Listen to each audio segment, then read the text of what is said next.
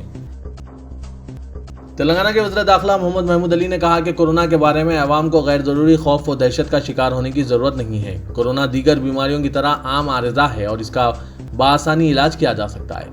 محمد محمود علی نے جو ان دنوں کورونا علاج کے سلسلے میں اپولو ہاسپٹل میں زیر علاج ہیں، سیاست سے بات کرتے ہوئے کہا کہ وہ مکمل فٹ ہیں اور جلد دوبارہ عوام کی خدمت کے لیے تیار ہو جائیں گے۔ انہوں نے کہا کہ وہ خود آستھما کے مریض ہیں، لہٰذا کورونا سے خوفزدہ تھے، لیکن جب ان کی رپورٹ پازیٹیو آئی تو انہوں نے محسوس کیا کہ کورونا کا علاج بہتر غذا اور احتیاطی تدابیر ہے۔ وزیر داخلہ کے فرزند اعظم علی خرم اور پوترے محمد فرقان احمد بھی کورونا پازیٹیو ہونے پر اسی ہاسپٹل میں زیر علاج ہے۔ تینوں کی حالت مستحکم ہے اور ڈاکٹرز نے آرام کا مشورہ دیا ہے۔ حیدرآباد کے قریب جمعرات کی شام زلزلے کا ایک جھٹکا محسوس کیا گیا، جس کی شدت زلزلہ پیما پر 5.2 ریکارڈ کی گئی ہے۔ قومی مرکز برائے طبقات الارض نے یہ بات بتائی۔ کہا گیا ہے کہ اس زلزلے کا مبدا حیدرآباد سے 107 کلومیٹر جنوب مغرب میں واقع تھا۔ اس زلزلے کی گہرائی سطح زمین سے 10 کلومیٹر اندر تھی اور یہ شام 6:20 اور 27 سیکنڈ پر محسوس کیا گیا۔ کہا گیا ہے کہ زلزلے کے جھٹکے اطراف کی کچھ ریاستوں میں بھی محسوس کیے گئے ہیں۔ کارپوریٹ و خانگی ہاسپٹلز میں کورونا علاج کے لیے بھاری رقومات کی وصولی کی شکایت کر کے تلنگانہ ہائی کورٹ میں مفاد عامہ کی درخواست دائر کی گئی ہے۔ درخواست گزار نے زائد رقم وصول کرنے سے ہاسپٹل کو روکنے استدعا کی۔ ہائی کورٹ نے درخواست گزار کو مزید ثبوت فراہم کرنے اور ہاسپٹلز کو فریغ بنانے 2 ہفتوں کا وقت دیا ہے۔ چیف جسٹس رگھویندر سنگھ چوہان اور جسٹس بی وجے سین ریڈی نے رضاکارانہ تنظیم کی درخواست کی سماعت کی۔ درخواست گزار نے اخبارات میں شائع شدہ خبروں کے تراشے پیش کیے، جس میں بتایا گیا کہ کارپوریٹ ہاسپٹلز کووڈ مریضوں سے 50,000 تا 1.5 لاکھ روپے روزانہ وصول کر رہے ہیں، جبکہ حکومت نے روزانہ 4 تا 9,000 روپے کی حد مقرر کی ہے۔ درخواست گزار نے کہا کہ خانگی و کارپوریٹ ہاسپٹلز کورونا کے علاج کو منافع کا ذریعہ بنا چکے ہیں اور مریضوں کو لوٹ رہے ہیں۔